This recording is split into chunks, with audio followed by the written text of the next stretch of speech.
Hola, ¿cómo están? Bienvenidos. Mi nombre es Carolina Bayona, esto es 21 TV 21 Noticias. Vamos a dar paso a una entrevista para poder aclarar, para poder entender qué es lo que pretende el gobierno de turno con esta estrategia, esta campaña que ha emprendido para una asamblea constituyente. Y en ese camino estamos, y es por eso que vamos a agradecer la disposición de el doctor Víctor García Toma, quien es exministro de Justicia y además especialista en temas constitucionales. Doctor, muchísimas gracias por su disposición. ¿Qué es lo que pretende No, el gracias a usted, gobierno? Karanina. Sin saludarle. Correcto. ¿Qué es lo que pretende el gobierno con esta intención que ya no es celada por parte de Perú Libre, que ya no es en campaña, sino que además ahora ya se muestra a nivel nacional y pareciera ser su única agenda en este momento? Lo escuchamos. Desde la perspectiva del gobierno, resulta una clara infracción a la Constitución, porque uno de los deberes funcionales que tiene toda autoridad estatal es cumplir y hacer cumplir la Constitución. Y en ese sentido, el marco procesal para poder llevar a cabo una reforma parcial o total es aquella que está prevista en los artículos 206, el artículo 32 de la Constitución, y eventualmente, si se quiere hacer esto a través de los ciudadanos, por la ley de participación, la ley 26300. En ese contexto, en el año 2002, el Tribunal Constitucional emitió una sentencia en el caso Colegio de Abogados del Cusco, en donde interpretó cuál era la manera que debía seguirse, el procedimiento que debía seguirse en el caso de que se considerase necesario llevar a cabo una reforma total de la Constitución. Y ese fue el camino que en su momento siguió el doctor Alberto Borea Odría, quien reunió un poco más de 60.000 firmas, las cuales tenían un proyecto de reforma del artículo 206 de la Constitución. Y fue el propio Jurado Nacional de Elecciones el que convalidó las firmas y el proceso que estaba llevando a cabo Alberto Borea, siguiendo la jurisprudencia del tribunal. Entonces, no hay ninguna duda en torno a cuáles son los caminos que la Constitución permite para su modificación parcial o total.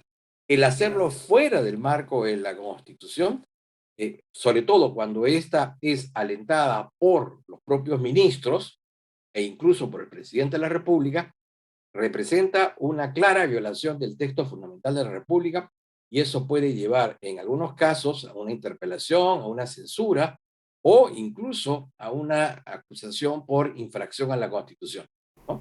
Y en el caso de ya del partido político de Perú Libre, es evidente que se trata de un engaño manifiesto y claro a la ciudadanía, en donde lo que se intenta con esta recolección de firmas es básicamente polarizar a la población frente digamos, al orden constituido, en este caso representado por el Congreso de la República, e intenta llevar a cabo la constitución, la institucionalización de una asamblea constituyente por la fuerza, a la bruta, al margen, ¿no es cierto?, del orden jurídico. Evidentemente es también una situación tan grave como la anterior.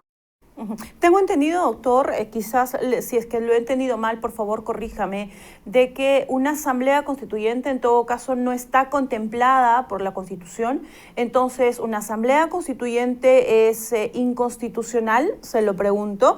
Y agrego a esta interrogante, ¿qué argumentos son necesarios para poder pedir una asamblea constituyente? Es decir, un consenso político es necesario, pero también que el pueblo, entre comillas, lo pida es suficiente. Lo primero es que, en efecto, tal como usted ha señalado, Karenina, la Constitución no alude al tema de constituir una asamblea constitucional, no lo habla. ¿Qué es a lo que ha referido el Tribunal Constitucional? ¿Qué es aquello que permite el artículo 32?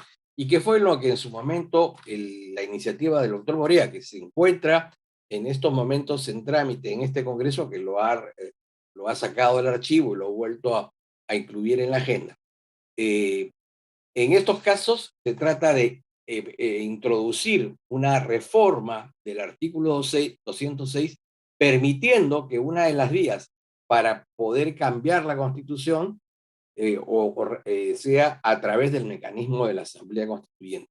Corresponderá correspondería al Congreso de la República pronunciarse a favor o en contra de esa iniciativa de reforma del artículo 206. En el supuesto de que los que hubiesen propuesto esta iniciativa, que estuvo avalada inicialmente por el 0,3% de personas que se encuentran incorporadas en el padrón electoral, unos 60.000 personas a la fecha. Al ver que el proyecto ha sido desestimado por el Congreso, deberían reunir esta vez cerca del 10% del total del padrón, aproximadamente 2,5 millones, y esta vez pedirle al Congreso, ¿no es cierto?, que se sirva, pedirle al pueblo a través del referéndum cuál es la propuesta que acepta, la del Congreso o la de aquellos que presentaron esta iniciativa popular de reforma. Todo esto que yo le estoy hablando está dentro del marco de la Constitución, está bendecido por el Tribunal Constitucional y en consecuencia no habría ninguna irregularidad. Pero pretender, digamos, llevar a cabo una asamblea constituyente con forceps al margen y sin participación previa del Congreso, eso sí sería una quiebra del orden constitucional. Y en este caso, lo grave es que estaría siendo ya de una manera directa y velada, promovida por incluso por agentes, incluso incorporados al poder ejecutivo en su más alto grado. Y lo segundo es que conocemos que hay una fuerte campaña en los medios de comunicación de provincia y en consecuencia yo creo que ya el Ministerio Público debería estar alerta, es decir, queremos saber, queremos conocer quiénes están financiando esta campaña, porque eso Por ahí voy y evidentemente no es gratis. en eso quisiera incidir. Muchas gracias, doctor. Disculpe la interrupción. En todo caso, para que nos quede claro, cuando se habla de un cambio de la Carta Magna por la vía del Congreso, ahí hay consensos políticos, ahí hay supervisión, está el Tribunal Constitucional. En caso de que se dé esa figura de firmar los planillones e ir por una asamblea constituyente, antes de pasar al tema de financiamiento, por favor, doctor, perdón que lo haya interrumpido, quisiera insistir con esto. ¿Quién supervisaría a esta asamblea constituyente? ¿Tendrían un Congreso, tendrían un Tribunal Constitucional? Y de paso le agrego también quiénes conformarían esta asamblea constituyente, quiénes serían los idóneos, los iluminados que tendrían que definir esto en caso no tendrían una supervisión del TC o de un Congreso. Para redondear la idea, actualmente nuestra Constitución no permite, ¿no es cierto?, la institucionalización de una asamblea constituyente para cambiar la Constitución. Segundo, para que eso sea factible tendría que llevarse a cabo una reforma del artículo 206 de la Constitución y tanto el texto constitucional como la jurisprudencia del tribunal ha establecido el mecanismo con que podría llevarse a cabo esa reforma del artículo 206 que eventualmente permitiría incluir la figura del referéndum. Y para eso, entre otras cosas, se requiere primero de un proyecto. Lo segundo son las firmas. En tercer lugar, una posición del Congreso y eventualmente un referéndum. Esas son las 4 etapas. No es admisible, digamos, ninguna situación al margen de ella. En lo segundo, para cambiar la Constitución se requieren 3 cosas que son importantes. Un tiempo constituyente. Esto es, que en estos momentos la preocupación central y básica de los ciudadanos fuera el pensar en qué tipo de Estado queremos, qué tipo de gobierno, si queremos tener una economía planificada o queremos tener una economía, digamos, de economía social de mercado, si queremos reducir o no queremos reducir el catálogo de derechos fundamentales. Esas no son las preocupaciones de la ciudadanía, están más vinculadas con el tema sanitario, con el tema de la crisis económica, que están vinculadas con la recuperación del empleo, que están vinculadas con la lucha contra la inseguridad ciudadana y el combate contra la corrupción público-privada que ha azotado al país en los últimos años. Lo segundo es la oportunidad. Para que haya un debate sobre la Constitución, se requiere paz, calma, sosiego, tranquilidad, armonía, capacidad de entendimiento, y no lo que vemos diariamente en las calles, que es, digamos, confrontación, una actitud, digamos, cada vez más tosca y ruda entre los propios ciudadanos, que fue fomentada desde la campaña electoral, fundamentalmente tratando de dividir al país en función a clases sociales, a grupos raciales, etcétera, etcétera, lo cual es inadmisible. Y en tercer lugar, como usted bien ha dicho, para que tengamos una constitución, necesitamos que los agentes constituyentes tengan una altura, una dimensión, digamos, intelectual, política y social, digamos, acorde con la valía y los intereses nacionales. Y esa situación en estos momentos no se da. Cada vez tenemos parlamentos más pobres, cada vez tenemos gobernantes con menos lustre y talla para el cargo, ¿no? Entonces, evidentemente, no se dan ninguna de esas tres características. Sabríamos quiénes serían en todo caso esos idóneos, ¿no? Y quién los pondría, tomando en cuenta de que también Perú Libre ya ha manifestado de que el 50% de esta asamblea la conformarían sindicatos, estarían incluso también comunidades campesinas, y eso es lo que quizás les daría la fuerza. Doctor, esta prédica... Sobre eso, permítame un segundo, por Carolina, favor, nada más. por favor. Esa propuesta es inadmisible por dos razones. La primera, porque implicaría romper con el principio de igualdad ante la ley. Usted y yo tendríamos derecho a votar por un representante político, pero habrían conciudadanos que por pertenecer a determinados grupos corporativos tendrían derecho a doble voto, a votar por un candidato de representación política y luego a votar por un miembro de un órgano corporativo. Pero en esa misma línea queda a merced del gobierno a decidir cuáles son esos grupos corporativos. Y entonces yo me pregunto, ¿el gobierno a quién le permitiría formar parte de ese grupo? A los dirigentes sindicales de Patria Roja o a los dirigentes sindicales de CONARE? ¿A los ronderos que están con Castillo o a los ronderos que están contra Castillo? ¿A los dirigentes de la CGTP o a los dirigentes de la CTP?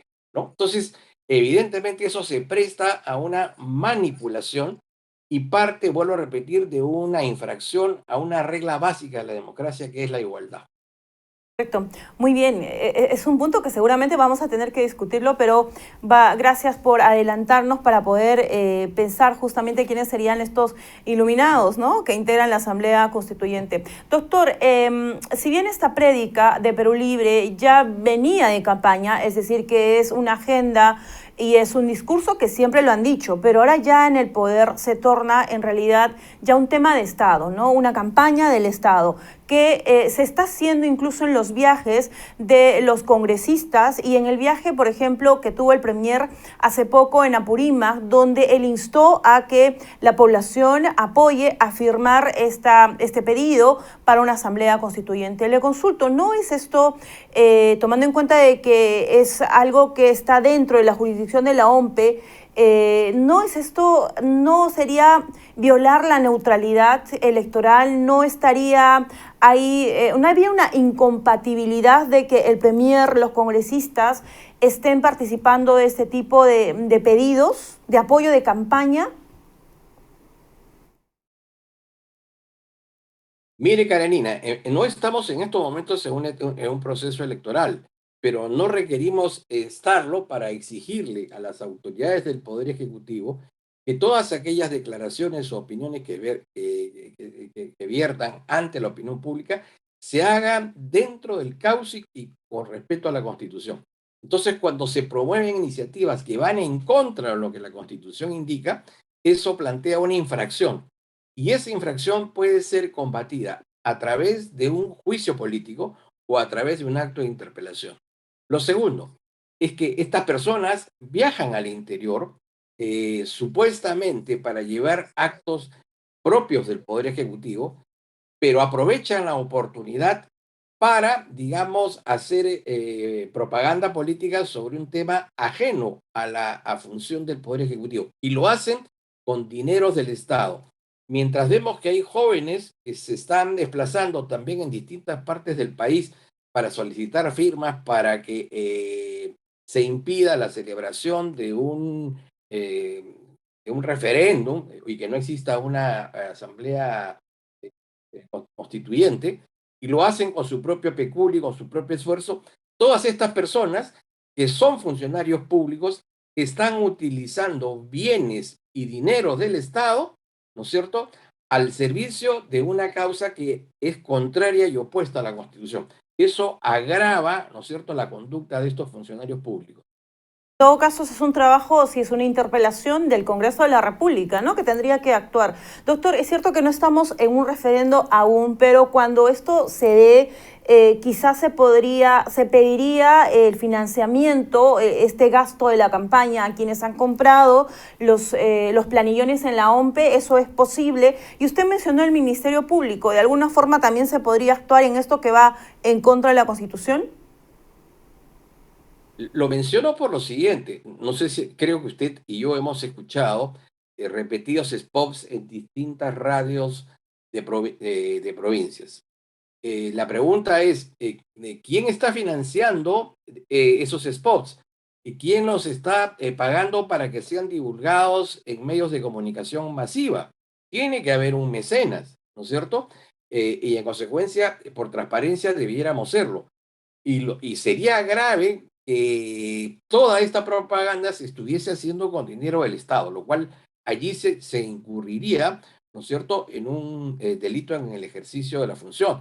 Es por eso que habría que sacudir al Ministerio Público, pedirle, porque en esta ocasión, algo de entusiasmo le ponga a sus tareas e investigue sobre este hecho, porque definitivamente no solamente es pernicioso desde el punto de vista constitucional, sino que es peligroso desde el punto de vista político en la medida en que, en la medida en que mientras más se acentúen estas acciones, más polarización se fomentará entre los ciudadanos, ¿no? Entonces, creo que estamos a tiempo para que el Ministerio Público ponga las cosas en orden. Muy bien, ese último aporte, doctor, lo recogemos de manera muy, muy valiosa, tomando en cuenta que usted es una voz autorizada. Muchísimas gracias por su disposición. Algo que desea agregar, lo escuchamos atentamente. Solamente pedirle al gobierno que haga su papel, que es administrar el Estado, que es el de tomar por las astas los servicios públicos y mejorar por su eficiencia y eficacia. Velar porque a quienes les asigna esas responsabilidades tengan los méritos, las habilidades y las competencias para ello, ¿no? Que se dedique a hacer su labor, que es gobernar, ¿no? Y que no, digamos, busquemos generar, digamos, una situación política al margen de la Constitución. Es sabido que muchos miembros del gobierno lo que quieren no es una Constitución, digamos, quieren una Constitución de fachada, de barniz, para tener un poder sin control, un poder sin limitación alguna, para instaurar finalmente una dictadura, digamos, barnizada, digamos, desde el punto de vista jurídico. Pero eso definitivamente es un fraude constitucional y no puede ni debe admitirse. Muy bien, doctor, muchísimas gracias. Gracias por el aporte. Un fuerte abrazo para usted. Bien, amigos, gracias también a usted. Un abrazo, gracias, hasta pronto. Bien, era el doctor Víctor García Toma, constitucionalista, exministro de Justicia. Y bueno, interesante escucharlo y tenemos que entender qué es lo que pasa. Es importante saber, preguntar qué hay detrás de esta estrategia de Perú Libre que va contra el orden constitucional. ¿Para qué? Para perpetuarse en el poder. Muy bien, soy Carolina Bayona, volvemos en cualquier momento con 21 TV 21 Noticias.